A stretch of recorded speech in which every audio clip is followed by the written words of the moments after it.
remover o Cleiton e Juliana também. Eu não vou fazer isso, não. Removeu, pronto. Ele acabou removendo, olha.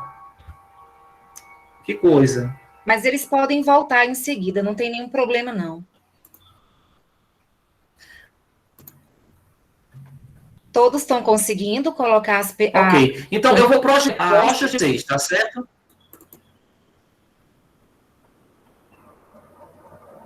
Tá começando a chegar aqui. Isso. Eu vou projetar um momentinho.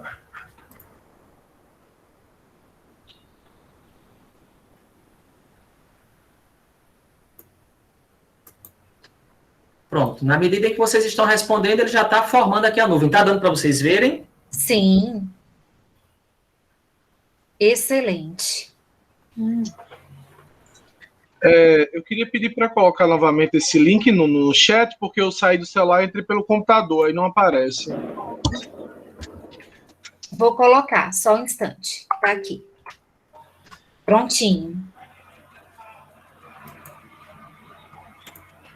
Alessandro, é possível aumentar a letra da nuvem de palavras ou não? Posso tentar, peraí.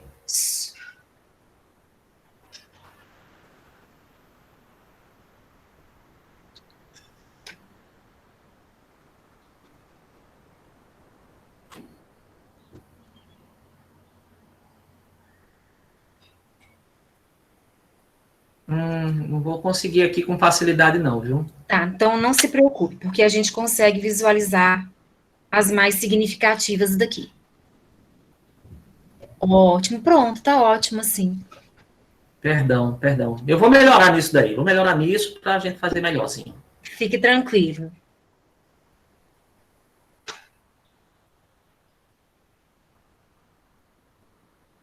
Todos estão conseguindo responder a questão? Tranquilinho aí para vocês? Sim. Ótimo.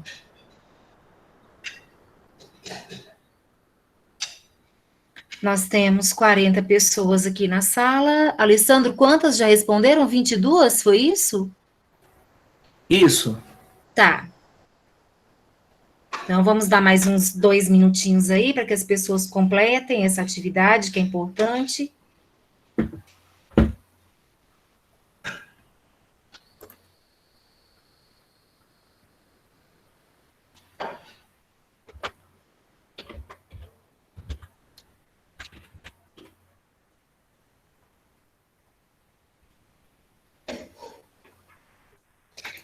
Ninódia, você entrou nesse link que o Alessandro, ele pede uma senha? Espera aí que a gente resgata a senha para você, só um instante.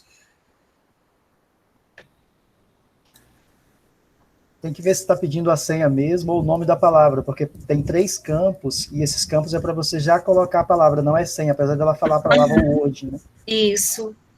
Veja aí se resolve.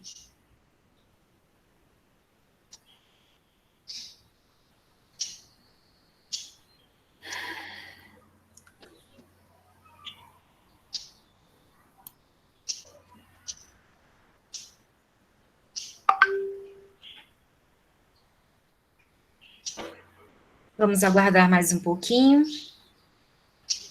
Essa interação inicial é muito importante porque vai ser a base da nossa discussão, ok?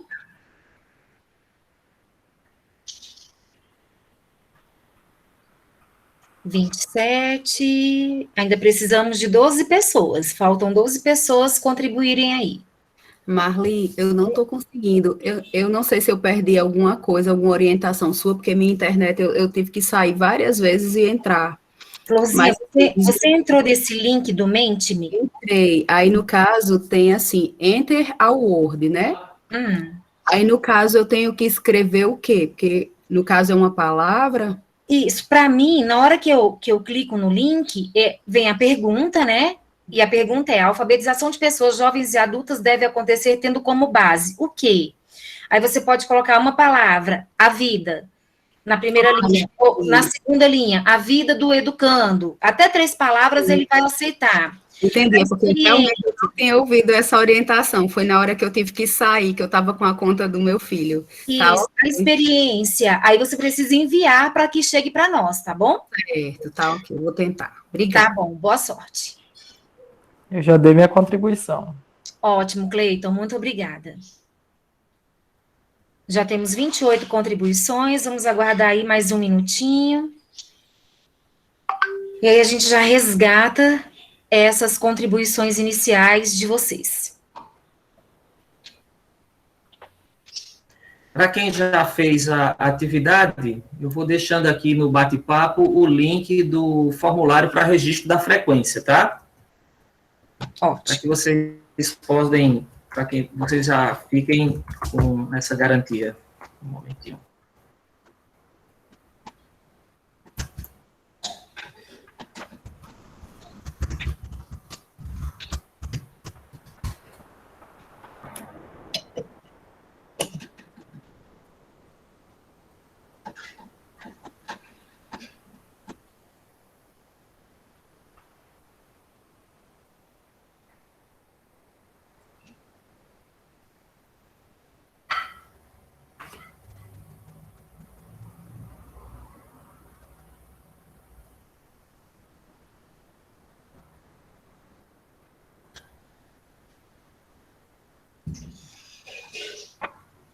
Ai, que bom que deu certo. Joia. Já temos 31 contribuições. Vou fazer igual a Alessandro. Dou-lhe uma, dou-lhe duas, dou-lhe três. Vamos lá. Bem, acho que a gente pode, né?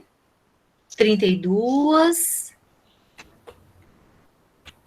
Bem, então a indagação inicial que eu coloquei para vocês foi a alfabetização de pessoas jovens e adultas deve acontecer tendo como base o quê?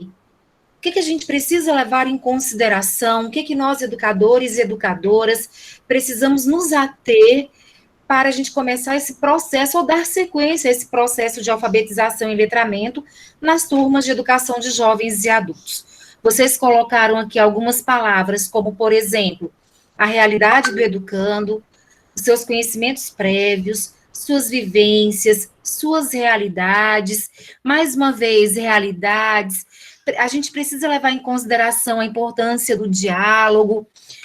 Bora lá, me ajudem aí. Quem consegue ver as letrinhas menores pode me ajudar, tá bom? O trabalho do educando, a questão do letramento, de articular essa alfabetização, esse processo inicial de leitura e de escrita com a questão da prática social, do dia a dia. O Ibernon está me ajudando aqui, com a questão das imagens, né? Perceber que as imagens também são textos e que fazem parte desse processo de alfabetização. A questão da afetividade, a questão do respeito que vocês estão colocando aí, considerar a vida, a história de vida desse educando, a questão do trabalho também, a experiência de vida. Então, são questões que nós precisamos, enquanto educadores e educadoras, alfabetizadores e alfabetizadoras, nós precisamos considerar quando a gente fala de alfabetização de jovens, adultos e idosos, né? Então, nós temos contribuições para a gente começar a pensar que a gente não pode partir do nada, ou simplesmente partir do livro, ou simplesmente partir do conteúdo e ignorar esse sujeito. Então, a primeira reflexão que eu trago para vocês é que alfabetizar e letrar dentro da EJA parte de um sujeito. E esse sujeito, ele tem uma história de vida, ele tem uma vivência, ele tem uma realidade, ele tem leituras que foram estabelecidas e estão estabelecidas no seu dia a dia. Então, essas questões são muito importantes para as nossas reflexões iniciais, ok? Então, muito obrigada a todos que participaram. Eu vou projetar, então, agora os slides mais uma vez. Alessandro, eu acho que eu vou te derrubar aí se eu colocar o meu.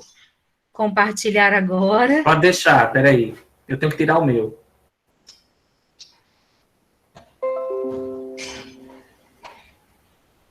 Então, vamos lá. Deixe-me ver se está aparecendo aí direitinho para vocês. Vou pedir para que, se vocês tiverem dúvidas, para que vocês abram um áudio, tá bom? Porque eu estarei compartilhando os slides e eu não consigo vê-los. Então, essa primeira reflexão. Quando a gente pensa em alfabetização e letramento na EJA, a gente pensa a partir de um sujeito que tem uma história de vida, que tem uma experiência, que tem saberes prévios, que está inserido no mundo da leitura e da escrita de alguma forma, e isso não pode ser desconsiderado em hipótese nenhuma. E aí eu trago algumas reflexões iniciais. Quando a gente fala de alfabetização na EJA, de que alfabetização nós estamos falando? Então, a gente precisa entender, será que a alfabetização na EJA deve ser conduzida da mesma forma como nós alfabetizamos crianças? Quais são as diferenças? Quem é o nosso público? Quais são as demandas? Então, de que alfabetização nós estamos falando? Uma outra reflexão importante é o que essas pessoas já trazem para o contexto de sala de aula em nível de leitura e de escrita. Nós, professores e professoras, educadores e educadoras, precisamos também compreender que esses educandos não chegam vazios às nossas salas de aula. Como muito bem parou de apresentar e tá eu parei para poder. Senhora. Sim, eu parei para poder olhar para vocês, tá bom? Tá bom. Obrigada, Ibernon. Mas nós não podemos desconsiderar essas experiências que eles já trazem para a nossa sala de aula. Eles estão inseridos no mundo da leitura e da escrita, seja de maneira direta ou de maneira indireta. Isso também precisa ser considerado. E uma última reflexão é sobre a questão do método. Muitas vezes nós nos pegamos nos perguntando, né? Mas qual o método de alfabetização que eu preciso utilizar na EJA? E aí eu paro de novo o meu compartilhamento para me voltar para vocês e indagá-los. Será que existe um método único? Será que existe apenas um caminho para se alfabetizar dentro da educação de jovens, adultos e idosos? E eu gostaria que vocês pensassem sobre essas questões. Primeiro, que esses educandos não chegam vazios. Segundo, será que só a questão do método resolve? Porque muitas vezes a gente tem o conhecimento do método, a gente tem a experiência com o método, e a gente acaba o quê? Deixando de lado aquilo que, ao meu ver, é o mais importante.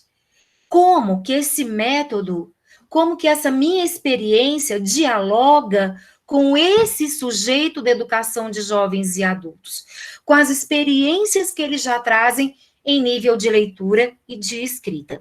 Então, são algumas reflexões que eu acho que são bem significativas para que nós possamos, né, dar fluxo, seguir com o fluxo do nosso processo de ensino enquanto educadores e contemplarmos da melhor forma possível os nossos educandos. E aí, para a gente continuar nessa perspectiva do que é a alfabetização, se nós revisitarmos Magda Soares, antes de chegarmos em Freire, antes de chegarmos em outros educadores que muito contribuem com essas reflexões que eu estou trazendo para vocês hoje, se a gente for aqui em Magda Soares, lá em 2000, ela dizia o seguinte: a alfabetização, segundo Soares 2000, página 19, refere-se àquele que apenas aprendeu a ler e escrever. Então, eu paro aqui de novo os meus slides para a gente conversar. Quando a gente pensa, quando a gente olha de maneira muito tradicionalista, de uma maneira dentro da caixinha, como popularmente nós falamos, quando a gente fala de alfabetização, a gente fala de ensinar a ler e escrever. A gente fala de codificar e decodificar. E aí eu pergunto para vocês, eu paro o meu compartilhamento para a gente discutir um pouquinho. Vocês acham que neste momento que nós estamos vivenciando, apenas ler e escrever resolve todas as demandas dos nossos educandos? Nós sabemos que ler e escrever é muito importante, gente, sempre. Mas somente codificar e decodificar atende às demandas, às solicitações diárias dos nossos educandos? O Cleiton já começou aí a se colocar. Diga, Cleiton. Professora, assim, só o conhecimento, só a alfabetização por si só, ela é importante, só que ela não é o suficiente. Exatamente por isso que existem os dois processos, alfabetização e letramento. De certa forma, a alfabetização, você tem um certo conhecimento a respeito do código linguístico, né, toda a questão regrada. E já a questão do letramento, vamos supor, é você ter aquele conhecimento social, é você saber usar, por exemplo, essas letras, onde que essas letras, qual o espaço dessas letras na sua vida social, o que você vai fazer assim que aprende elas, qual é a função que elas vão, qual a importância que elas vão atribuir na sua vida em relação à matemática. Por que eu tenho que aprender matemática? Ok, o estudante aprendeu os números, as regras, tudo, mas qual é a função social disso? Então, é sempre bom partir a alfabetização e esse processo de letramento dentro de uma proposta reflexiva, entendeu? Fazer com que o aluno se encontre naquele processo e ele enxergue muito além daquilo que ele está. Porque eu percebo, assim, que existe muitas evasões também nesse sentido, que às vezes o professor ele não dá esse feedback do aluno. O aluno aprendeu, beleza, ele aprendeu aquilo ali. E agora? E aí, às vezes, o professor, talvez até mesmo por uma falta de prática, de teorias, de procedimentos, até mesmo de métodos, não permite que o aluno reflita acerca de possível espaço futuramente, certo? Ele aprendeu aqui, e agora? Quais os passos? Então, às vezes, quando há uma ruptura na educação de jovens e adultos, tudo isso é propício para que ele não dê continuidade. Excelente reflexão, Cleiton. Francisco também está aqui ratificando as suas colocações, e é isso mesmo. A gente sabe que ler e escrever é muito importante, e o domínio dessas tecnologias faz toda a diferença na nossa vida. Haja vista quando a gente recebe um educando na educação de jovens e adultos que não está alfabetizado, os depoimentos que eles nos trazem, né, até mesmo de sofrimentos, de momentos de discriminação, de exclusão, porque não sabem ler nem escrever.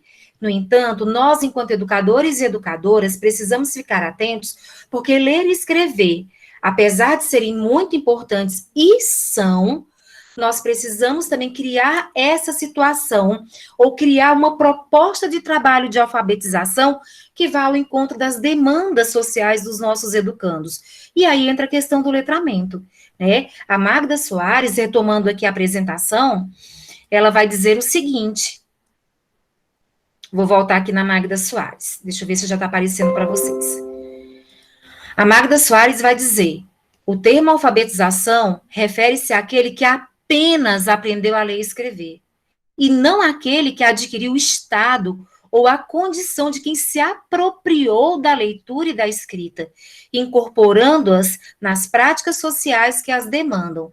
Então, a Magda Soares já deixa muito claro aqui para nós que é importante ensinar a ler e escrever, mas o meu educando da EJA, ele precisa saber para qual finalidade. O que eu vou fazer com essa leitura e com essa escrita? Que inserção social essa leitura e essa escrita traz para a minha vida? Que maior participação social eu vou ter a partir dessa leitura e dessa escrita? Por isso que a gente já começa defendendo aqui uma alfabetização articulada ao letramento dos nossos educandos, tá bom? Então, essas reflexões iniciais aqui, elas são muito importantes para nós. Bem, nós falamos de métodos, né? Inicialmente eu indaguei a vocês, será que o método resolve tudo? Será que o fato de termos um método de alfabetização é o suficiente para que nós tenhamos condições de alfabetizar plenamente os nossos educandos e dar a eles as condições ou ampliar suas condições de participação social? Provavelmente a própria Magda Soares vai dizer para nós, a questão não está no método, a questão está na forma como você conduz esse método. E eu ainda vou além. Além da forma como você conduz esse método, você precisa considerar o sujeito para qual esse método está sendo, né, direcionado. E aí, se a gente voltar lá nos estudos de alfabetização, a gente vai ver que tanto, por exemplo, se a gente voltar na alfabetização de crianças, a Marlene Carvalho, em 2005, ela citava os métodos sintéticos e os analíticos. Só que se a gente vai lá em Paulo Freire, na Educação como Prática da Liberdade, ele também faz uma menção a esses métodos sintéticos e analíticos. né? Não sei se todos vocês conhecem essas nomenclaturas, eu acredito que sim, mas os métodos sintéticos, eles partem de quê? De uma estrutura menor para uma estrutura maior, então vão partir de quê? Da letra, depois para a sílaba, palavra, frase e textos, né? De maneira bem grosseira e bem rápida e bem sucinta. Se a gente pensa no método analítico, a proposta é maior, é o inverso. Você pode partir de um texto, ou de uma frase, ou de uma palavra, para fazer o processo de alfabetização desse jovem, desse adulto ou desse idoso, né? E aí a gente fica pensando, né? Será que conhecer esses métodos, será que somente o conhecimento ou a prática desses métodos, isso é suficiente para garantir a alfabetização e o letramento do nosso educando, da educação de jovens e adultos? Provavelmente a nossa resposta também será não, né? Acredito que muitos já tenham essa prática da alfabetização aqui e sabem que muitas vezes, por mais que nós sejamos adeptos, né, ou tenhamos uma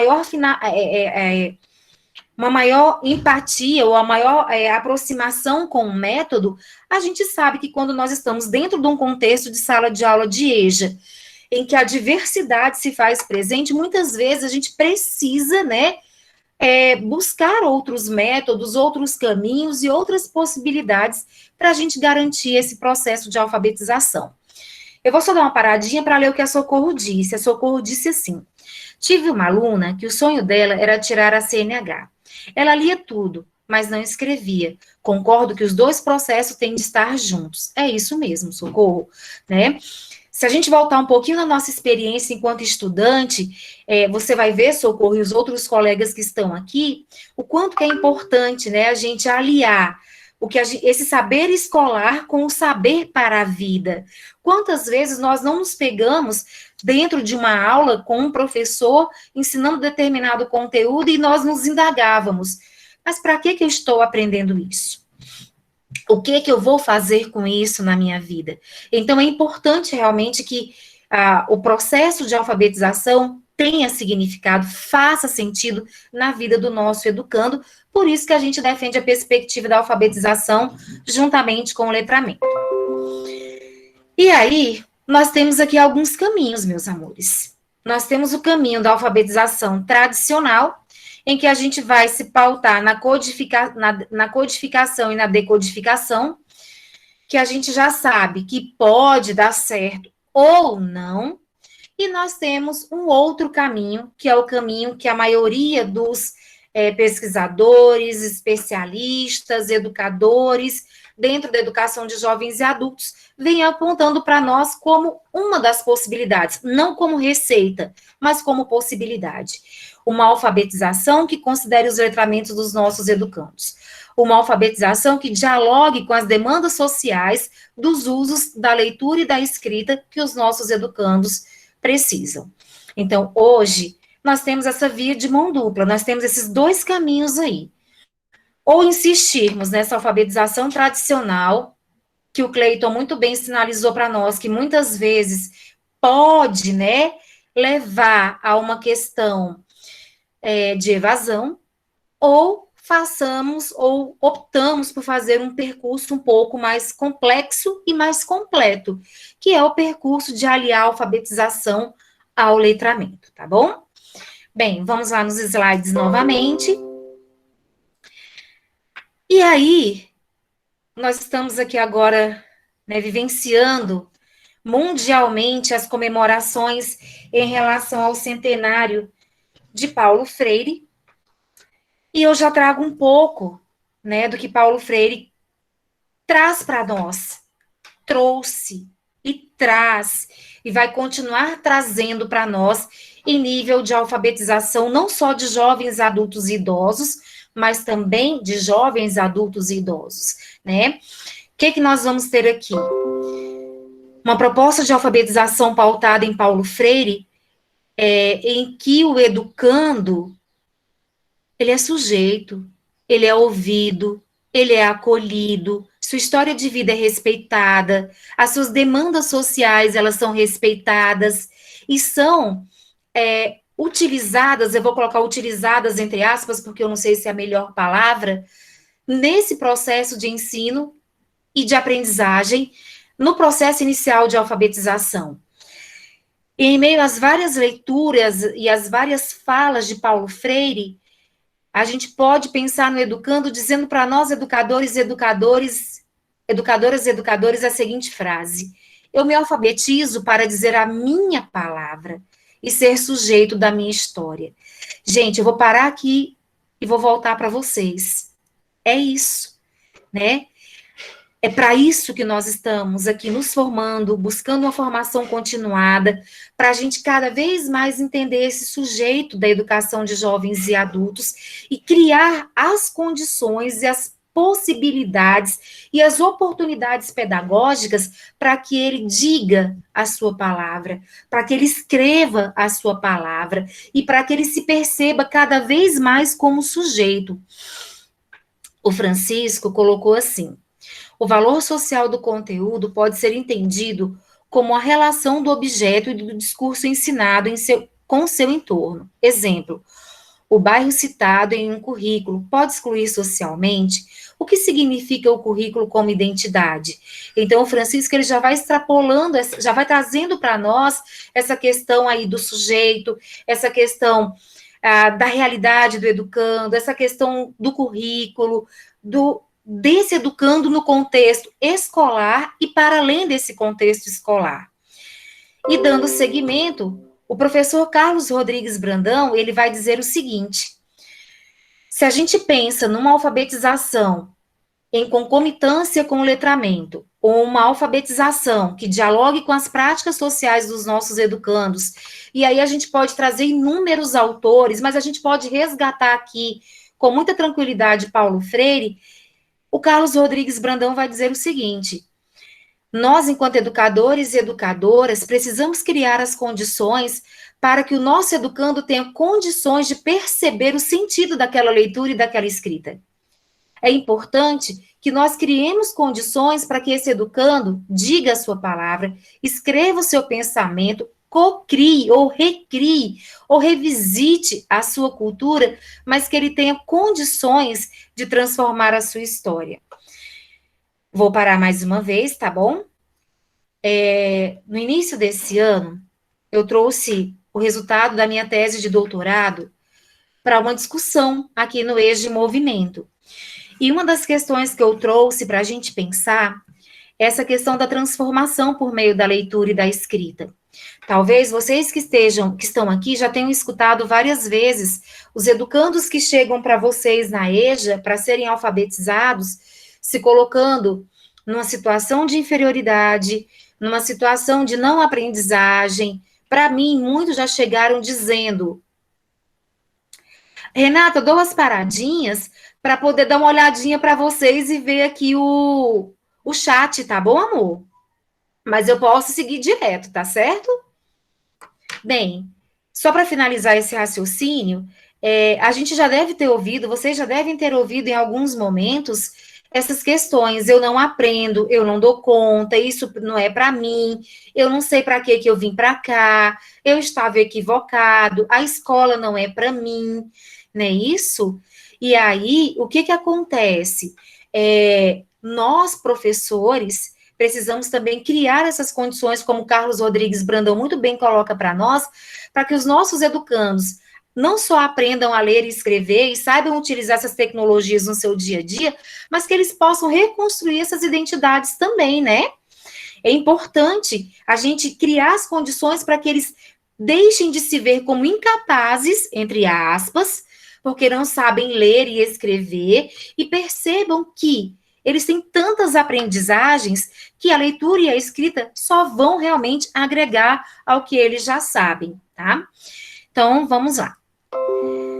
Bem, o professor Carlos Rodrigues Brandão ainda vai trazer para nós o seguinte, que é importante que nós consideremos: que esse sujeito que busca na EJA a sistematização ou a aquisição dessa leitura e dessa escrita, é importante que a gente perceba que essas buscas aí, elas dialoguem, que a gente crie a situação para que elas dialoguem com a vida desse sujeito em sociedade, É importante que a gente considere a leitura de mundo, as experiências, os saberes prévios desses educandos, e aí as experiências que eles já tiveram com a leitura e com a escrita. Porque por mais que eles não estejam formalmente alfabetizados, eles tiveram experiências com a leitura e com a escrita. Inclusive nas suas demandas sociais, recebendo ali um cartão de água, um cartão de luz, né, como nós chamamos aqui em Brasília, ao receber uma carta do banco, ao receber um panfleto de supermercado, ao receber lá o folheto da missa, ao pegar a Bíblia para ir ao culto, ao ir para uma parada de ônibus, para poder pegar um ônibus, eles estão tendo contato com a leitura e com a escrita. E esse contato precisa ser valorizado no contexto de sala de aula. E aí a gente busca, a gente revisita o nosso diálogo com Paulo Freire nessa perspectiva de um processo de alfabetização para além da codificação e da codificação, para além do fato de somente ler e escrever, né? E nessa busca, e nesse diálogo com Paulo Freire, nós temos alguns caminhos, como o caminho da palavra geradora. E aí, eu tenho 2 depoimentos para colocar para vocês. Um em relação à palavra vida e o outro em relação à palavra escrever. E aí, agora eu preciso interromper mais uma vez o compartilhamento, porque agora eu preciso falar diretamente com vocês. Ô, Renata, não se preocupa não, eu vou disponibilizar os slides, tá bom? Eu coloco junto com a minha atividade, tá bom, amor? Pode ficar tranquilinha. Vamos lá.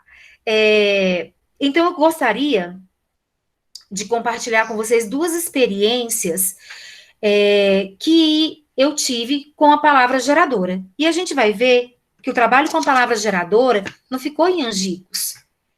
A palavra geradora, aquela que a gente tira da vivência do nosso educando, da cultura do nosso educando, né, das experiências do nosso educando, aquela palavra que faz sentido para ele, que Paulo Freire chamou de palavra geradora, ela não ficou lá em angicos. Ela não ficou lá há 40, sei lá quantos anos atrás.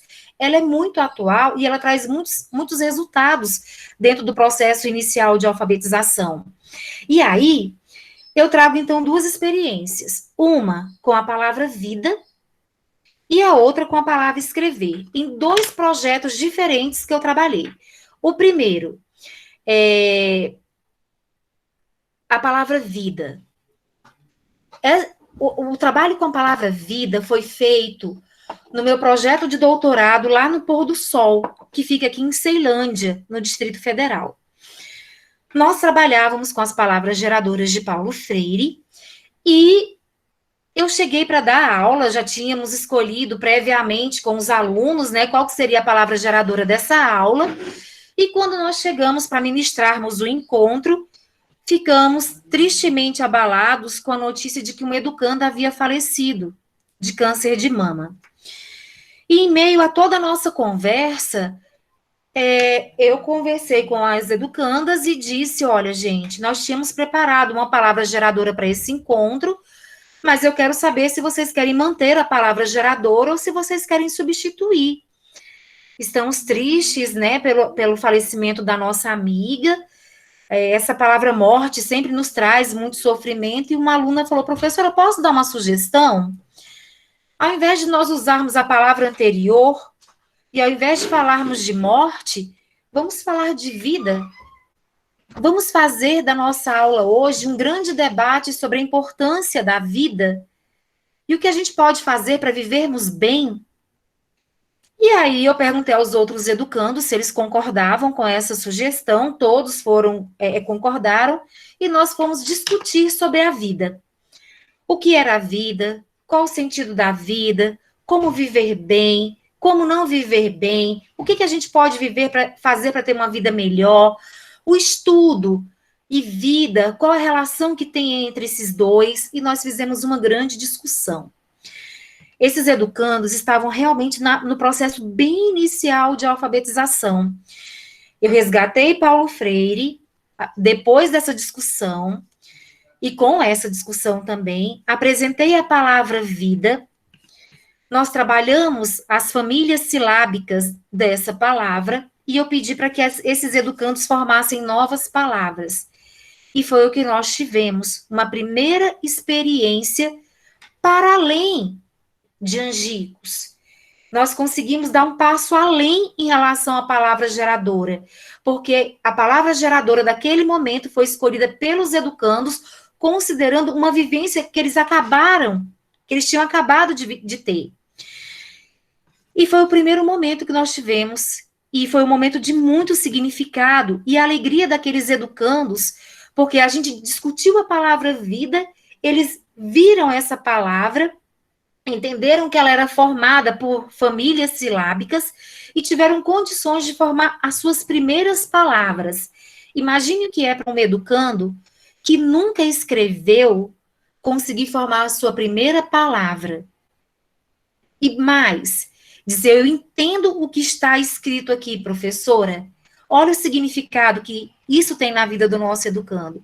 Então, as palavras geradoras de Paulo Freire não ficaram em angicos. As palavras geradoras de Paulo Freire, desde que esse conceito de palavra geradora e essa prática de palavra geradora seja utilizada de maneira adequada, os resultados são os melhores possíveis dentro desse processo inicial de alfabetização. Uma outra situação que eu gostaria de compartilhar com vocês foi com a palavra geradora escrever. Essa palavra geradora foi do projeto de alfabetização que eu coordeno desde 2017, na faculdade onde eu trabalho, e discutindo com os educandos a palavra geradora, eles disseram, professor, a palavra geradora tem que ser escrever. Aí eu falei, mas por que tem que ser escrever? Porque nós estamos aqui para isso, porque nós queremos escrever, queremos aprender, né, a escrever. E aí, tudo bem, então vamos discutir sobre a importância da escrita nas nossas vidas, o que a escrita amplia, o que ela favorece, o que a gente ganha, o que muda na nossa vida. Fizemos toda a discussão. Depois disso, vamos apresentar a palavra escrever. Apresentamos. Apresentamos as famílias silábicas. Apresentamos. Agora vamos formar palavras. Qual foi a minha surpresa? Uma educanda de 60 anos pediu para ir ao quadro escrever a palavra dela. E eu, muito sinceramente, falo para vocês que eu não esperava que ela escrevesse o que ela escreveu. Ela foi até o quadro e escreveu a palavra escravo. E aí, eu perguntei a ela, mas por que a senhora escreveu a palavra escravo? Ela olhou para mim e disse, professora, porque é isso que nós somos. Quando a gente não sabe ler nem escrever, nós somos escravos. Nós dependemos dos outros. Quando a gente aprende a ler e escrever, que é o que nós estamos fazendo aqui, a nossa vida muda.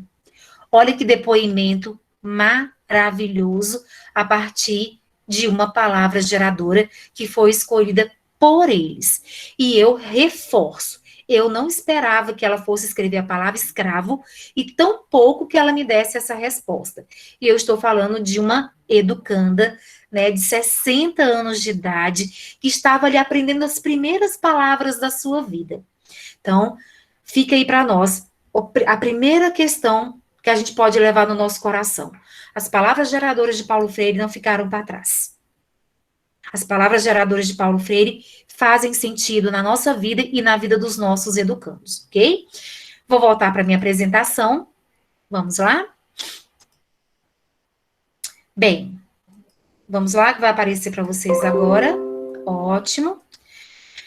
Já dei os 2 exemplos. E para não ficar muito cansativo, nós vamos aqui ouvir uma música. Vamos refletir a partir de uma música.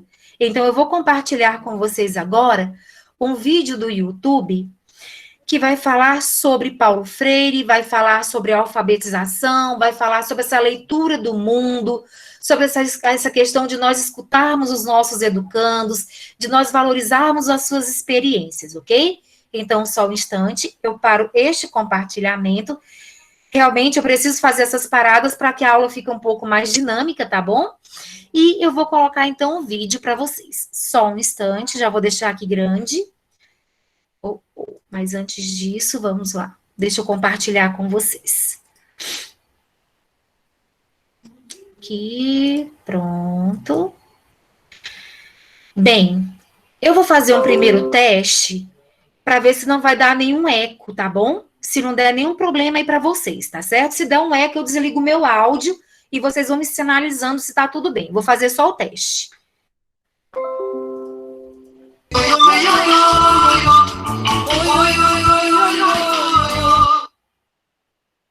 Algum eco, algum problema? Vocês estão conseguindo ouvir esse pedacinho que eu fiz o teste aqui? Me deem uma devolutiva. Deu para ouvir sim, professora. Não deu problema? Então, beleza. Não. Tá bom? Então, bora lá.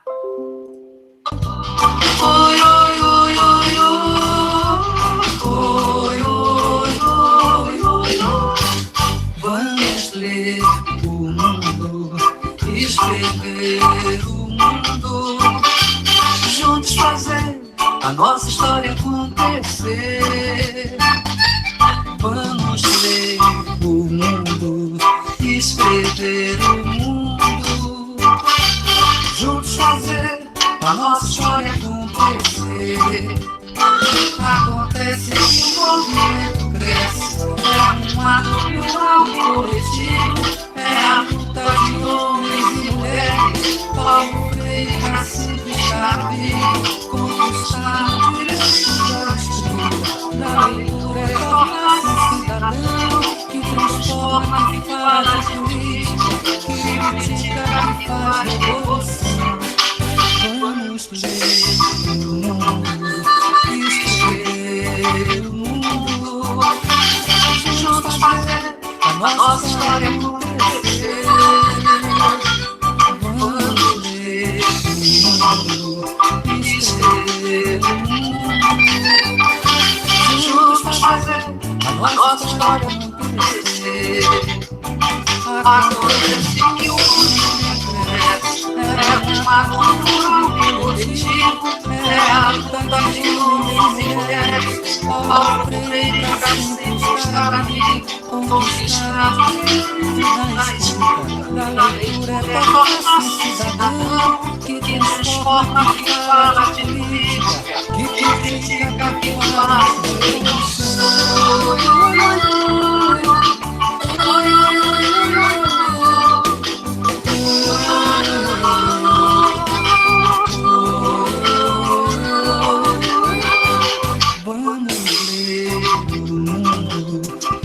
Escrever o mundo, juntos fazer a nossa história acontecer. Vamos ler o mundo, escrever o mundo, juntos fazer a nossa história acontecer. Acontece que o mundo cresce, é uma cultura coletivo, é a luta de homens e mulheres, Paulo Freire, Cacique, Chaves, conquistar o direito da escrita, da leitura é tornar-se cidadão, que transforma, que fala de política, que critica, que faz revolução. Vamos ler o mundo, escrever o mundo, juntos fazer a nossa história acontecer. Vamos ler o mundo, escrever o mundo, juntos fazer a nossa história acontecer. Vamos ler o mundo, escrever o mundo, juntos fazer a nossa história acontecer. Vamos ler o mundo, escrever o mundo, juntos fazer a nossa história acontecer. Vamos.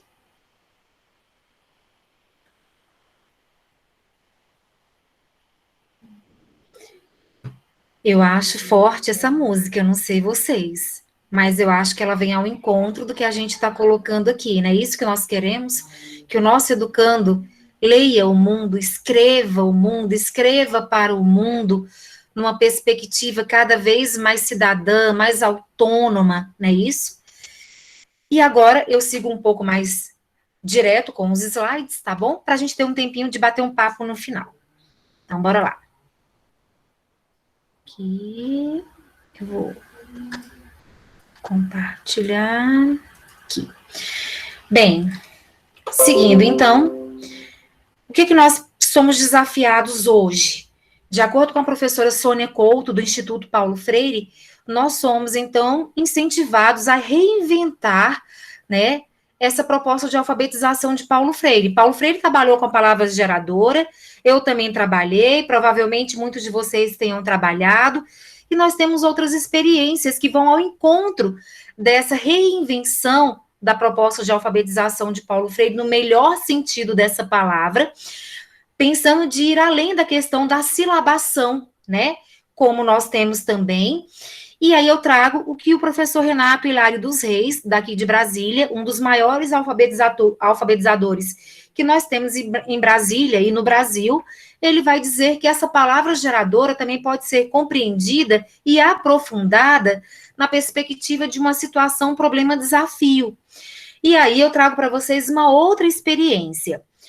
O que seria essa situação, problema, desafio? Seria uma situação retirada de dentro da própria comunidade, refletida juntamente com os educandos, e essa discussão, essa reflexão vão permear todo o processo de alfabetização inicial desse educando, na perspectiva de não só pensar na situação que é um problema e que é um desafio, mas na perspectiva de ir além e de até tentar superar essa situação, essa dificuldade.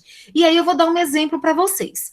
Quando eu fiz o doutorado lá no Pôr do Sol, quando eu cheguei para os meus educandos e perguntei a eles, o que vocês querem nesse projeto? Eles me responderam, professora, além de ler e escrever, a gente quer falar sobre coisas que são importantes na nossa vida. Eu falei, por exemplo, e eles me disseram, lixo. Eu falei, mas lixo? O que vocês querem com lixo? Eles disseram, nós não queremos nada com lixo, mas nós queremos aprender a ler e escrever, começando pela discussão da palavra lixo. Isso é uma situação, um problema, desafio. Então, existia na comunidade do Pôr do Sol um problema, uma situação que era um desafio, que era o lixo. Eles queriam discutir sobre essa situação e, a partir dessa discussão, promover todo o processo de alfabetização. Então, o que eu fui desafiada a fazer? A palavra, então, que, se fosse de acordo com Paulo Freire, seria uma palavra geradora, mas de acordo com Renato Hilário dos Reis, vai ser uma situação, problema, desafio. Então, eu acatei o desafio, bora lá. Então, vamos discutir sobre o lixo. O que é o lixo? O que ele causa aqui no Pôr do Sol? Quais são os maiores problemas? E construímos aí uma série de debates e de textos coletivos orais. A partir desse primeiro momento, eu fiz juntamente com eles leituras coletivas. Por que juntamente? Porque apesar de estarem no processo inicial de alfabetização, em que muitos estavam começando lá do iniciozinho da alfabetização, alguns já sabiam ler algumas palavrinhas. Então eu ia lendo e eles também, dentro do que era possível, eles iam me ajudando nessas leituras. Então, debates, leituras, novos debates, produções de textos coletivos. Vamos lá, vamos escrever agora o que aprendemos a respeito do lixo. O que o lixo traz para essa comunidade? O que a gente pode fazer para evitar os problemas relacionados ao lixo? E a gente foi produzindo pequenos textos coletivos e, por final, eu devolvi o desafio para eles. Nós já discutimos sobre o lixo, vocês já aprenderam muito sobre as questões relativas ao lixo, inclusive a questão da reciclagem, inclusive o momento certo de colocar o lixo, né, para que seja recolhido. Então, agora é a hora de nós levarmos as nossas reflexões e aprendizados para a comunidade.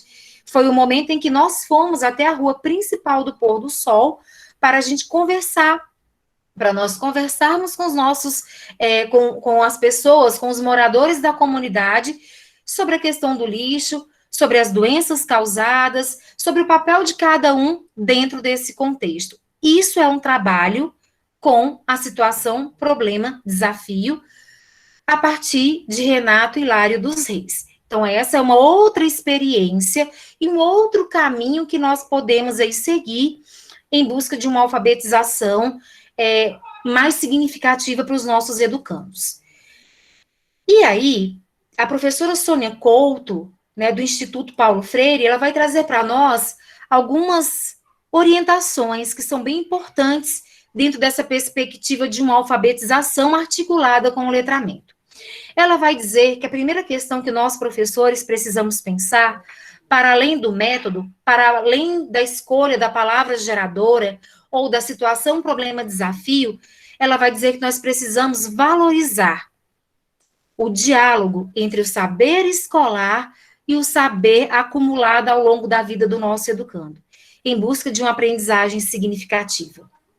Ela também vai dizer que é importante que nós, né, sejamos corajosos, né, e encorajados também a superar a silabação e trabalharmos numa perspectiva mais significativa.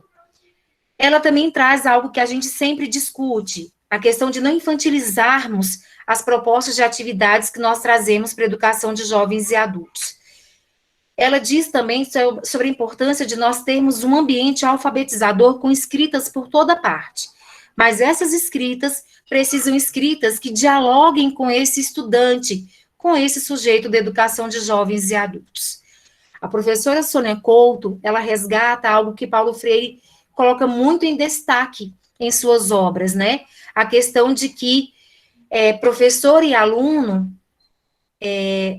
não é uma questão de saber mais ou saber menos, é uma questão de saberes diferentes e que podem se complementar. Ela também traz a questão de o professor ser um professor inovador dentro do que for possível, de o professor trabalhar com a pedagogia da pergunta e de fazer com que o aluno, ao você problematizar, muitas vezes o aluno já quer a resposta. Ao invés de você dar a resposta, devolva a ele uma outra pergunta para que ele possa se permitir pensar coletivamente junto com você, né? Dando sequência, ela também vai falar um pouco a respeito da leitura e da escrita dentro desse processo inicial de alfabetização, nessa perspectiva do letramento.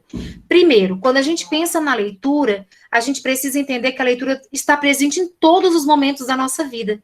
Por mais que nós nem prestemos atenção, às vezes, a leitura, ela está presente no nosso WhatsApp, na televisão, quando nós estamos na rua, dentro do nosso carro, a gente está vendo um painel, a gente está vendo a placa de um carro, e não é diferente com os nossos educandos. E ela vai dizer que essa leitura precisa chegar ao ambiente de sala de aula, mas ela precisa ser prazerosa, ela precisa fazer sentido na vida dos nossos educandos. E aí a professora Sônia Couto, ela vai dizer o seguinte, que nós precisamos compreender que, apesar de o aluno ser analfabeto, existem pesquisas, inclusive na USP, que já mostram para nós que eles também têm as suas estratégias de leitura. Não é porque ele não é alfabetizado que ele não vai ler. Ele vai criar as suas estratégias de leitura, né? E a gente precisa compreender essas estratégias, essas possibilidades que eles vão criando aí para tentar ler esse mundo em que eles estão inseridos, né?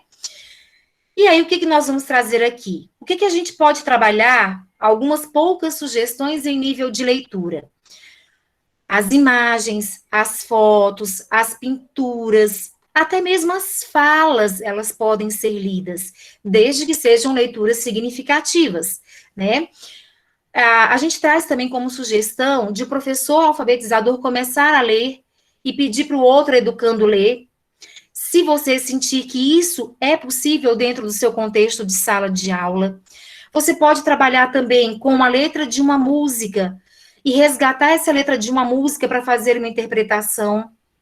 Você pode ler um trecho e pedir para que o aluno reconte esse trecho, ou pedir para que um aluno leia o trecho do texto e que o outro reconte esse trecho. São formas diretas e indiretas e diversificadas de leitura que favorecem o processo inicial de alfabetização. A professora Sônia Couto cita a questão da leitura dos para-choques de caminhão. O que significam?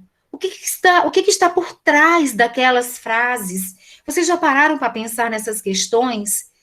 Podemos também trazer para a sala de aula textos didáticos e científicos, como, por exemplo, textos que falem sobre a nossa saúde, alimentação saudável, entre outras possibilidades, desde que sejam textos que dialoguem com o cotidiano, com as realidades e com as expectativas dos nossos educandos. A professora Isabel Solé vai dizer que, quando a gente está trabalhando com a leitura dos nossos educandos, é importante que a gente trabalhe com 3 estratégias. A da antecipação. Para quê? Para a gente instigar os educandos a pensarem o que eles acham que vai acontecer ali dentro daquela leitura. Mas, Marli, como fazer isso? Por exemplo, você pode dar só o título do texto. A partir desse título, o que os educandos acham que vai tratar essa história? Depois disso, você lê ou faz uma leitura coletiva, desde que você tenha essa condição com seus educandos. E, após essa leitura, é importante usar a segunda estratégia, que é a checagem. O que é essa estratégia? Nós vamos checar se o que a gente pensava que ia acontecer, realmente aconteceu no texto ou não. E aí nós vamos aprofundando as nossas compreensões acerca do texto até o momento que a gente vai para as inferências, até o momento que a gente se permite e permite ao educando mergulhar no texto e perceber e compreender o que não foi dito nele ainda.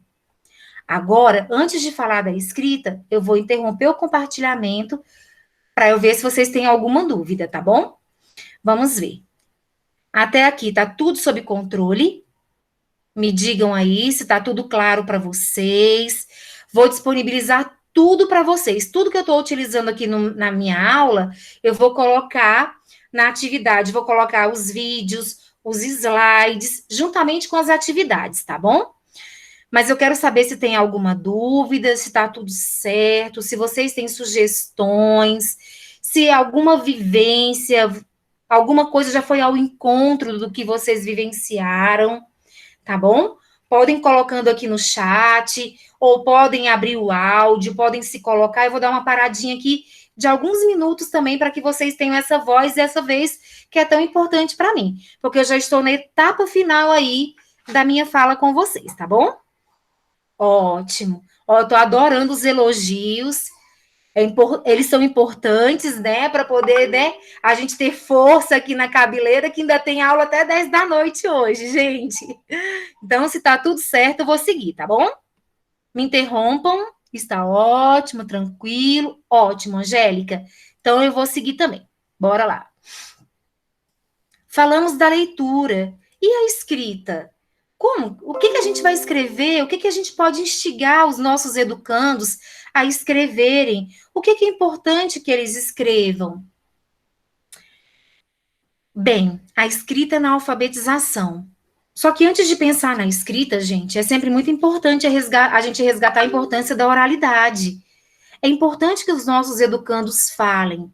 Os educandos da educação de jovens, adultos e idosos, eles têm muito a dizer para nós, muitas experiências, e essas experiências vão ao encontro do que está previsto, inclusive nos currículos. Então, não é perder tempo, pelo contrário, a gente ganha tempo quando a gente escuta os nossos educandos, sempre, principalmente os da EJA, que é o nosso público. Mas em relação à leitura e à escrita, agora especificamente a escrita, o que a gente pode pedir, professor? Os nossos alunos estão aqui no processo inicial de alfabetização, eles só sabem escrever palavras pequenas ainda, de 2, 3 sílabas, sílabas simples, não tem problema.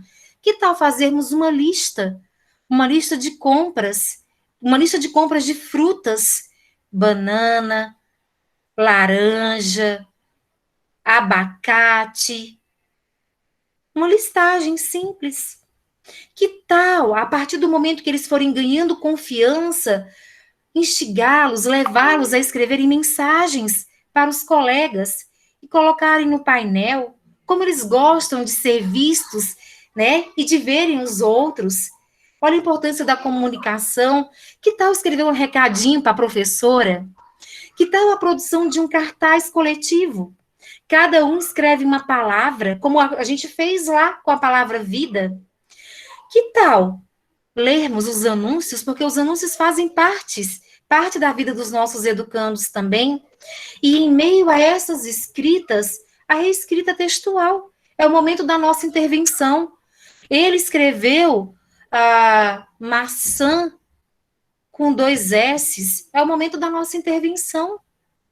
Ele escreveu lá laranja com G, porque ele confundiu os sons, é o momento da nossa intervenção.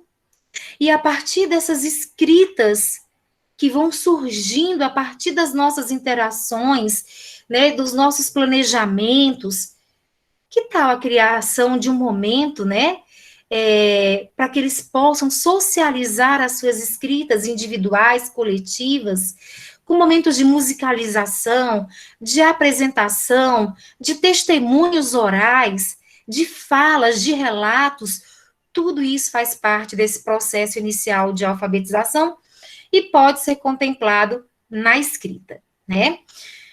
Uma outra proposta que eu trago para vocês, além da questão da palavra geradora, da situação, problema, desafio, eu trago para vocês o que nós temos feito bastante, ou pelo menos tentado fazer aqui em Brasília, que é o trabalho com a história de vida dos nossos educandos.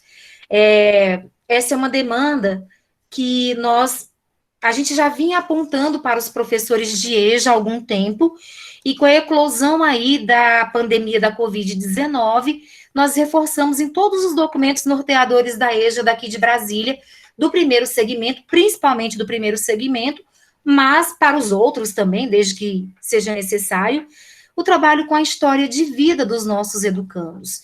Seja ela oral, seja ela escrita, é uma outra proposta de alfabetização que vocês também podem conhecer e, se achar pertinente, compreender um pouco melhor e aplicar dentro do possível nos contextos de vocês, tá bom? Então, eu peço licença para contar uma linda história. Eu vou contar a história para vocês da Dona Cícera. A Dona Cícera é uma educanda do projeto Letrar Cidadania, como eu já falei, que é o projeto que eu coordeno no Centro Universitário IESB de Ceilândia. E quando veio a pandemia da Covid, as aulas foram suspensas e não foi diferente com o nosso projeto. Nós ficamos 6 meses sem aula. Em julho do ano passado, eu falei, eu preciso fazer alguma coisa. Além de entrar em contato e ter conversas informais com os educandos, eu preciso dar um passo a mais. E eu comecei a ligar para alguns educandos e perguntar se eles queriam receber atividades, nem que fossem pelo celular. E a Dona Cícera prontamente disse, professor, eu quero.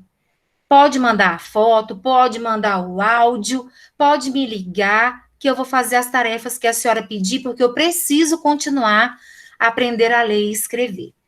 Então, a história que eu conto para vocês é a da Dona Cícera, estudante do projeto Letrar Cidadania.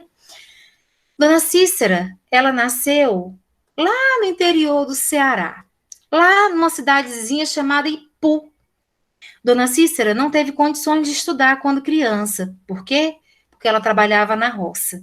E o trabalho duro na roça não lhe permitia, não lhe dava condições para que ela fosse para a escola. Porém, em um momento, ao me contar a sua história de vida, ela me dá o seguinte depoimento. Professora, mesmo com todas as dificuldades, eu sabia que Deus ia me ajudar a vencer. Eu tinha esperança numa vida melhor. E aos 19 anos de idade, Dona Cícera faz como muitos dos nossos educandos. Saem dos interiores e vão para cidades grandes. Para quê? Para buscar uma vida melhor. Aos 19 anos, a Dona Cícera vem para Brasília. E ao chegar aqui no Distrito Federal, ela se depara com 2 realidades. A busca do emprego, que ela tanto necessitava para ter essa vida melhor, mas a ausência da escrita. E agora? Que tipo de emprego ela poderia ter? Que tipo de salário? Como continuar ajudando a família? Em meio às múltiplas dificuldades, a Dona Cícera arrumou o seu primeiro emprego, que foi numa casa de família. E veja um depoimento que ela nos traz. quando eu arrumei o meu primeiro emprego, eu tive muita dificuldade, principalmente quando os meus chefes deixavam um bilhete para eu ler. Aí eu pedi ajuda para uma colega, mas hoje não. Hoje eu já consigo ler um pouquinho, sozinha mesmo. Professora Marli, a gente enxergar as coisas, mas não saber o que está escrito, a gente é cega. É como se tivesse uma renda nos nossos olhos, um pano nos nossos olhos. Porque ver uma palavra e não ler é triste, mas graças a Deus eu estou conseguindo de pouquinho em pouquinho. Aqui em Brasília, eu trabalhei em vários empregos. Não foram fáceis, não. Mas Deus me deu forças para enfrentar as dificuldades e me aposentar. Aqui também formei minha família, tive minhas filhas e lutei muito para que elas tivessem estudo, o estudo que eu não tive. Hoje me alegro, porque formei elas na faculdade. E depois de muito trabalho, eu tive a oportunidade de estudar. Que alegria sair de casa para estudar. Aqui, vocês vão ver, não sei se vocês conseguem ver o meu cursor. Aqui no meu cursor tem a dona Cícera, numa atividade coletiva no Centro Universitário IESB de Ceilândia, no sábado pela manhã. E aqui ao lado tem a dona Cícera recebendo a sua primeira declaração de participante do projeto Letrar Cidadania. Dando sequência a essa história de vida, que primeiramente foi oralizada, ela me contou essa história pelo telefone, depois eu pedi para que ela gravasse um áudio, depois eu fui transcrevendo alguns pedaços, alguns trechos dessa história. A partir dessa história de vida, eu volto lá na palavra geradora de Paulo Freire. E pergunto à dona Cícera, em meio a tudo aquilo que ela havia me dito, qual era a palavra mais importante. E ela me disse, professora, a palavra mais importante da minha vida é trabalho. Foi isso que eu fiz a vida inteira. E aí eu pedi para ela escrever um textinho sobre trabalho. E ela escreveu para mim assim, tem a escrita ao lado e eu transcrevi para vocês, porque não dá para vocês enxergarem a letra dela. Tudo que eu fiz na vida foi com amor. Tem 3 anos que parei de trabalhar e sinto muita falta. Foi isso que ela escreveu. E lá em cima ela colocou, o trabalho para mim foi a coisa que mais me deu prazer.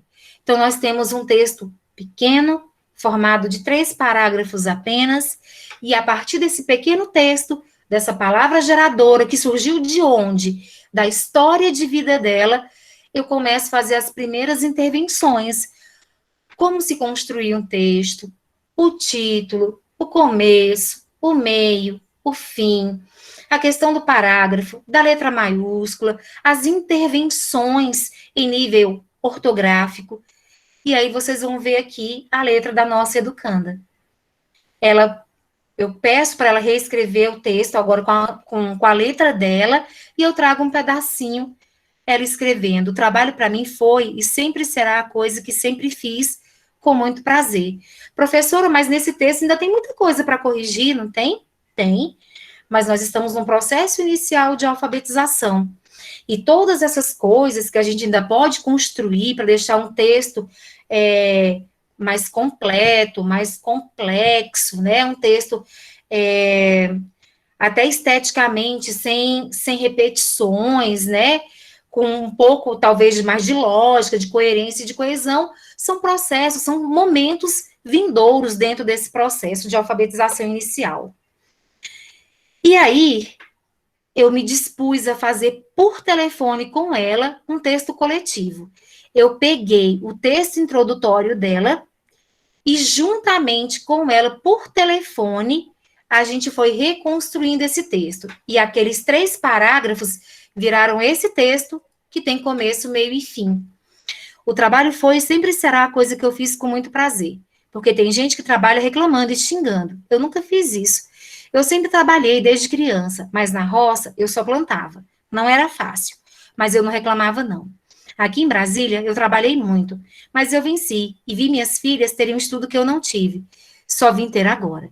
Então a gente percebe que nós duas, por telefone, ela falava um pedacinho, eu falava mais um pouquinho, eu ia escrevendo e nós conseguimos montar juntas esse outro texto. Então, trago 3 propostas, três possibilidades de alfabetização. A partir somente da palavra geradora, lá, muito ainda focada em Paulo Freire, eu trago a situação, problema, desafio, na perspectiva da superação, a partir de Renato Hilário dos Reis, e eu trago também a questão do trabalho, a partir da alfabetização, a partir da história de vida do nosso educando, que é algo que nós temos, pelo menos, tentado praticar mais aqui no Distrito Federal, no primeiro segmento. E aí, para finalizar a minha fala, eu também gostaria de dar ênfase na questão da ludicidade. Não é porque nós estamos trabalhando com jovens, adultos e idosos que a gente não possa levar a alegria, a dinâmica, a descontração, o jogo para dentro da sala de aula. Podemos. Inclusive, tem um trabalho de uma professora da Secretaria de Educação, que foi minha educanda, a professora Raquel Marçal. Ela traz justamente no seu trabalho de conclusão de curso uma experiência sobre a ludicidade no processo inicial de jovens, adultos e idosos, que eu posso compartilhar com vocês também posteriormente, tá bom? Em nível de avaliação, quando a gente pensa em alfabetização de jovens, adultos e idosos, nós sempre vamos defender uma avaliação formativa, uma avaliação processual, daí a importância dos relatórios, para que nós possamos ir observando todo esse processo, né, de aquisição e sistematização da leitura e da escrita do nosso educando, e é importante também que a gente faça esse acompanhamento, né, de maneira muito próxima dos nossos educandos, e também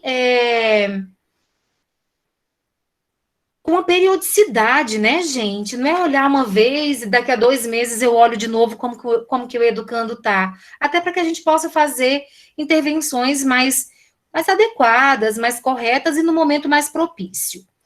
Bem, para finalizar a minha fala, eu trago Paulo Freire dizendo o seguinte: quando a gente pensa em alfabetização, a gente não pode, ou a gente precisa entender que não basta saber que Eva viu a uva. É preciso compreender qual a posição que Eva ocupa no seu contexto social. Quem trabalha para produzir a uva e quem lucra com esse trabalho. Então, não basta só saber ler e escrever, eu preciso compreender o que eu estou lendo, o que eu estou escrevendo. E para finalizar, eu trago um vídeo de Paulo Freire e o depoimento da dona Cícera. Só um instante, porque eu vou parar este compartilhamento e vou colocar o próximo. Vamos lá. Então, eu vou compartilhar agora o vídeo do Paulo Freire.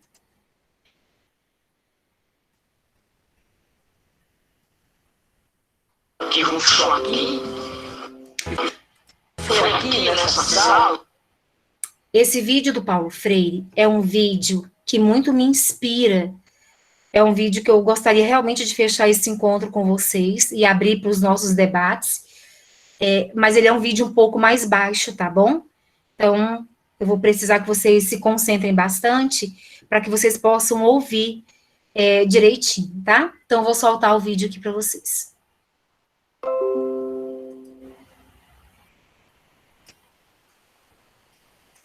Foi aqui nessa sala que ruxou aqui se levantou um dia durante o processo da busca, da pesquisa, e foi ao quadro negro, apanhou o giz e escreveu Nina.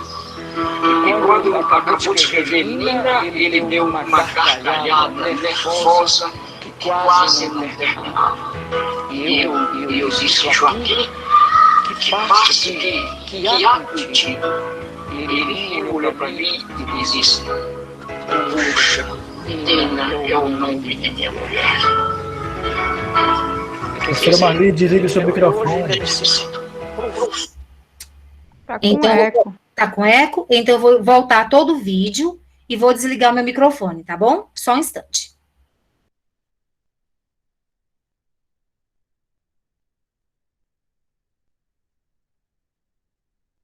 E foi aqui nessa sala que um Joaquim se levantou um dia durante o processo da busca, da pesquisa, e foi ao quadro negro, apanhou o giz e escreveu Nina.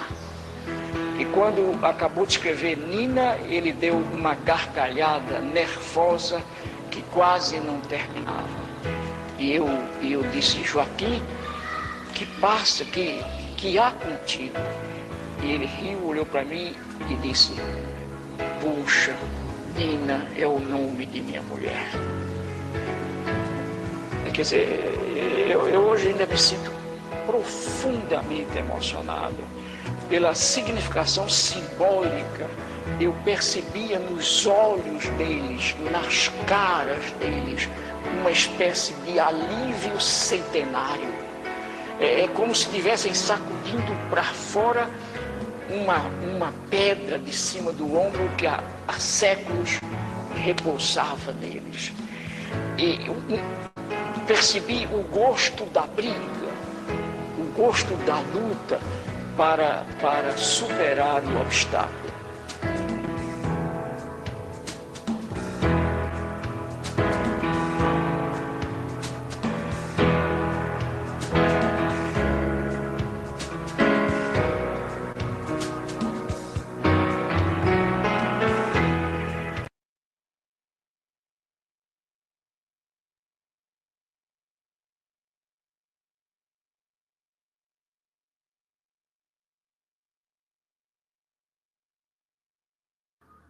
Seu microfone está desligado, professora.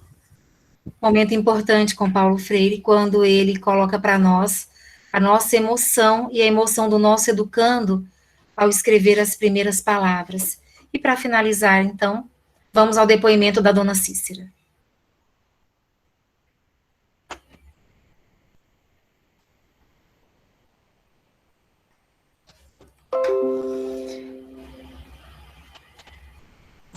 A dona Cícera, ela vai dizer assim para nós: graças às minhas professoras, eu já aprendi muitas coisas que eu não sabia. Hoje eu já consigo ler e escrever um pouquinho, e já aprendi a fazer as minhas continhas de matemática. E eu retomo o nosso grande mestre ao dizer que não se pode falar em educação sem amor. E foi com muito amor que eu preparei essa aula para cada uma de vocês, e eu espero que ela tenha realmente trazido as contribuições, ou algumas contribuições para a prática pedagógica de vocês, e eu estou aberta, então, para que nós possamos conversar. Muito obrigada.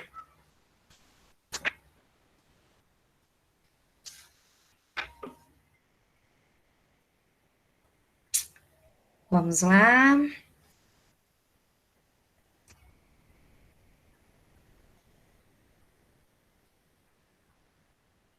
Exatamente. Que lindo, Alexandra, que você recuperou.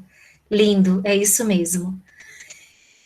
Aquilo que é tão, né, comum na nossa vida, aquilo, o ler, o escrever, que é tão, às vezes, até banalizado para nós, né? Eu falo pela minha experiência com educando jovens, adultos, e principalmente os idosos, quando eles aprendem a escrever o nome, né, como o seu Manuel, aos 65 anos de idade, chegou para nós no projeto e ele desenhava o nome dele. E nós fomos ensiná-lo a escrever o nome dele, tendo consciência do que ele estava fazendo. E ele aprendeu a escrever o nome dele completo, sem desenhar, como ele dizia. Um belo dia, ele precisou retirar um documento. Quando ele foi tirar esse documento, a moça disse: eu preciso que você escreva do jeito que está na sua identidade. Ele olhou para a moça, muito sorridente, muito brincalhão, e falou: sabe o quê? Vixe, minha senhora, agora danou-se. Eu não escrevo mais desse jeito. Eu desaprendi a escrever, porque aí eu não escrevia, eu só desenhava. A senhora deixa eu escrever meu nome certo? É disso que Paulo Freire falava. É dessa emoção, né? A Osiana está falando, todo esse amor transbordou para nós. Foi um momento de muito aprendizado. A Renata disse, muito maravilhosa a aula de hoje, gratidão, emocionante. Lembro da minha tia-avó, que fez a EJA e aprendeu a ler aos 60 anos. É incrível. Gratidão por essa aula tão sensível, Marli. Bem, estou à disposição de vocês. Alessandro, vai que é tua também, esse momento é nosso. E depois eu explico a tarefa de casa, viu? Porque nessa aula também tem dever de casa. Alessandro, pode colocar suas contribuições, as outras professoras também. Pode deixar, fiquem à vontade, é com vocês. Só lembrando as pessoas de preencherem o formulário, eventualmente quem não preencheu. Fiquem à vontade. Eu estou me preparando para a aula daqui a pouco, eu vou ter aula às 7 da noite. Então, vamos lá, vou acompanhando o chat aqui por enquanto. Se ninguém tiver nenhuma dúvida, nenhuma colocação, eu já explico o que eu quero que vocês façam em nível de atividade, tá bom? Então, eu vou dar mais aqui um minutinho. A Renata está pedindo, o Alessandro, para você compartilhar o formulário novamente. Gente, eu vou colocar todo o material que eu utilizei lá na nossa atividade, tá bom? Para servir de suporte também para vocês. Bem, qual é a atividade que vocês terão de fazer para poder a gente sistematizar esse momento de reflexão conjunta? Um grande desafio para nós ainda é trabalhar com a história de vida do educando. E eu acho que esse momento, além de ser um desafio, é um momento de aprendizagem também.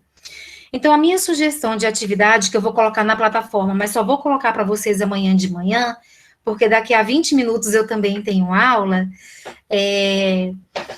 a sugestão de atividade é a seguinte: eu vou colocar a história de vida de um educando, porém eu vou usar um nome fictício. Apesar de usar o nome fictício, a história, ela é verdadeira. E aí, o que eu quero de vocês?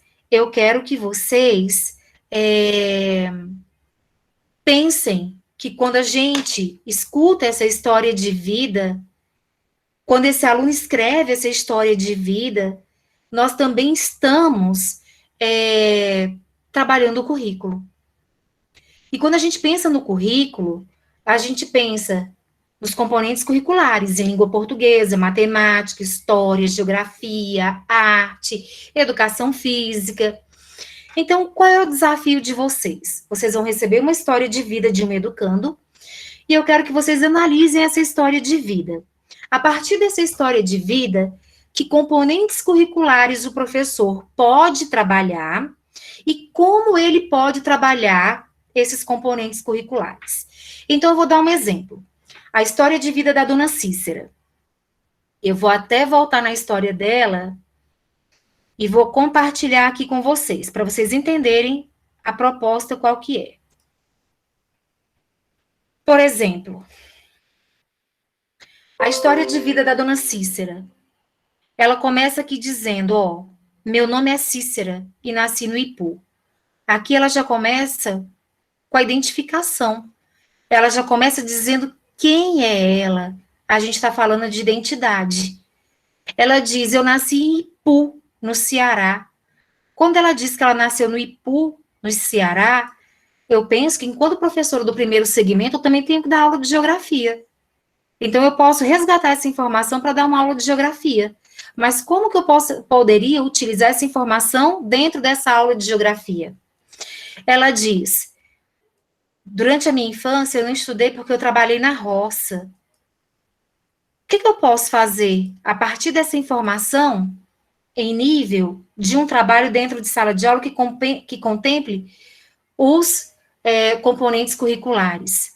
Dentro de trabalho na roça, eu posso fazer o trabalho na roça, eu trabalho na cidade?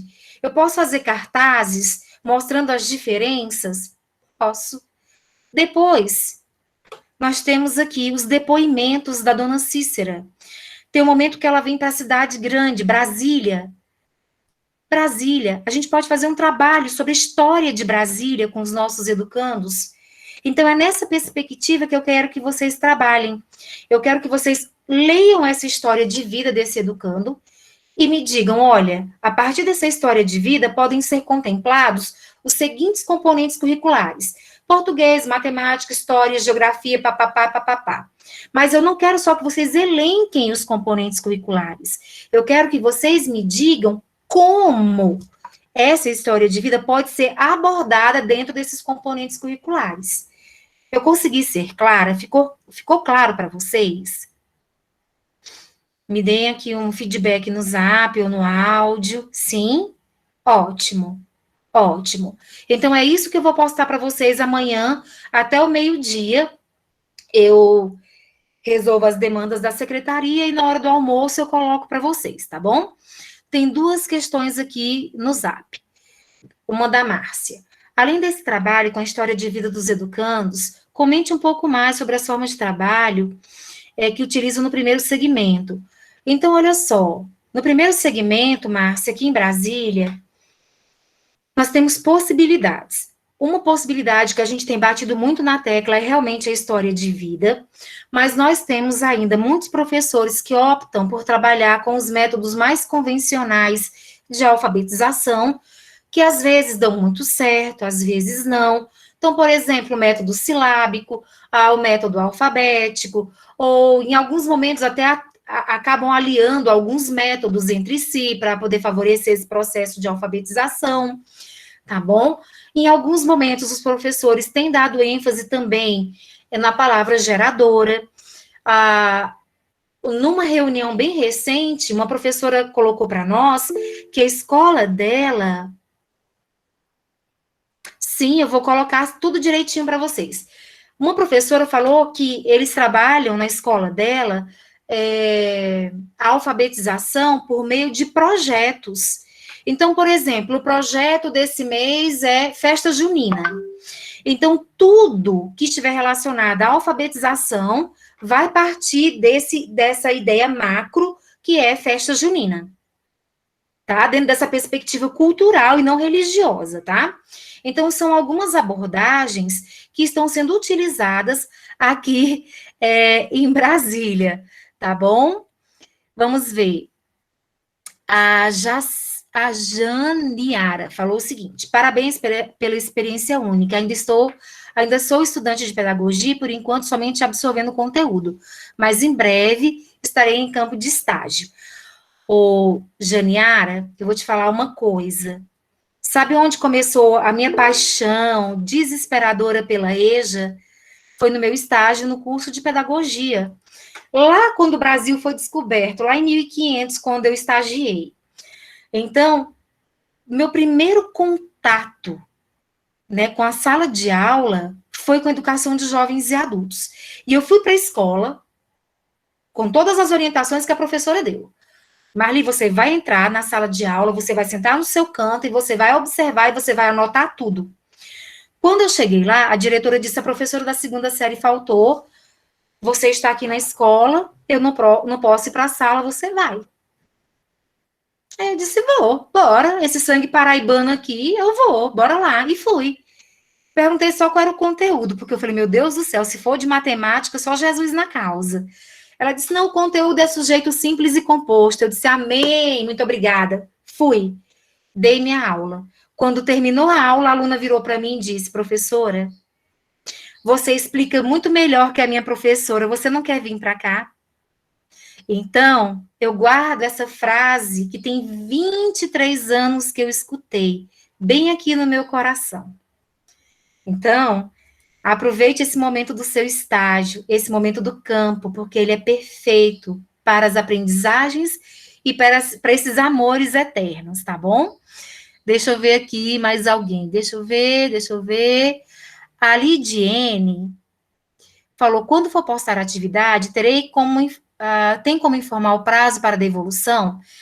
Então, olha só, alguém perguntou aqui se era para daqui a 360 dias. Não, não vai ser para daqui a 360 dias, não. Eu vou colocar a atividade para vocês amanhã, mas como eu sou uma professora muito generosa, eu vou dar um prazo aí de uns 15 dias para vocês fazerem, tá bom? Eu acho que aí alivia vocês direitinho, tá bom? Eu coloco tudo lá para vocês. E a Márcia colocou: obrigada, Marli. Com a proposta da nossa tarefa, já foi possível perceber mais possibilidades de trabalho. Adorei. A Renata disse: muito obrigada, preciso me ausentar agora. Um abraço, professora Marli. Adorei lhe conhecer. Prazer, Renata. Meus amores, é isso. Se vocês não tiverem mais nenhuma dúvida, eu passo para que o professor Alessandro possa encerrar esse momento com vocês. Eu vou postar a atividade amanhã de manhã. Juntamente com a atividade, eu coloco também todo o material que eu utilizei aqui e vocês terão um prazo de 15 dias para me retornarem com essa atividade, ok? Muito obrigada por tudo e estamos aqui à disposição.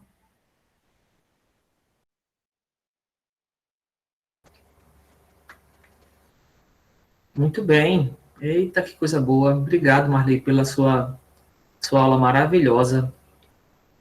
Eu fico aqui igual a eles, babando, né, enquanto você dá aula, né? Eu tenho umas invejas boas, assim, sabe? De ver gente dando aula assim, desse jeito. Eu digo, ai, quando eu crescer, eu vou dar aula igualzinho. Pessoal, bom, a gente tá encerrando por hoje, lembrando sempre, né, que acessem o Google Sala de Aula. Eu estava vendo no grupo de Zap, teve uma pessoa, não sei quem foi, perguntou assim, no grupo de Zap, vocês vão mandar o link por aqui ou a gente acessa pelo Google Sala de Aula? É muito importante a gente diferenciar as duas coisas, tá certo? Vou só reforçar uma coisa, é o Google Sala de Aula. O Google Sala de Aula é a plataforma para a gente distribuir material, trocar informações, os professores deixarem material e vocês entregarem os trabalhos. E a outra coisa é o Google Meet, que é isso aqui que a gente está, né? O Google Meet, ele tem um link e é o mesmo desde a aula passada, será sempre o mesmo, né? A gente deixou, inclusive, essa informação no grupo de Zap e lá no Google Sala de Aula. E vocês devem ter recebido por e-mail um convite para entrar aqui no Google Meet sem precisar pedir permissão. Deem uma olhadinha lá no e-mail de vocês, né? Tem lá uma...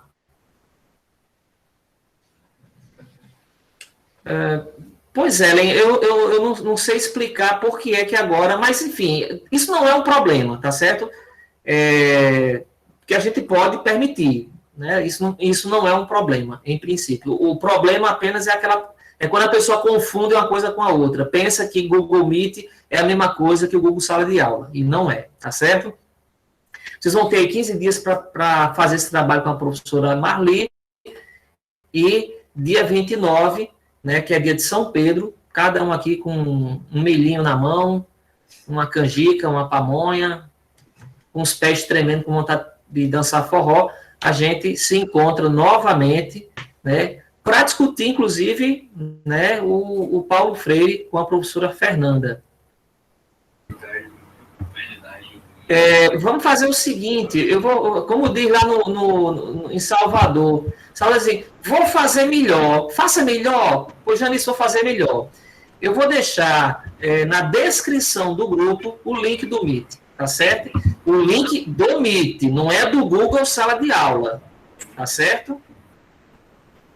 O Google Sala de Aula é outra coisa. Inclusive, assim, não sei quem perguntou assim, manda o código do Google Sala de Aula. Não é muito recomendável, pessoal, distribuir o código do Google Sala de Aula, porque vai que alguém envia por engano, confunde o link do Meet com o link do Google Sala de Aula e a pessoa acaba entrando num lugar que não tem nada a ver, que é privativo só para nós mesmos, tá certo?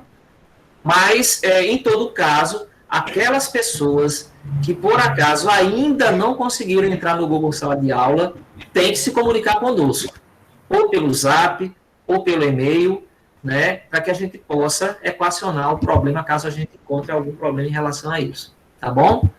Bom, eu vou ficando por aqui. Eu acho que a Fernanda está querendo falar. Só um lembrete, né? Nós vamos nos encontrar no dia 29 para o módulo, como a Alessandro já falou, mas antes eu vou publicar no Google Sala de Aula uma atividade prévia ao encontro, certo? Que está previsto no nosso cronograma aí entre 22 e 28, mas eu vou publicar bem antes do dia 28.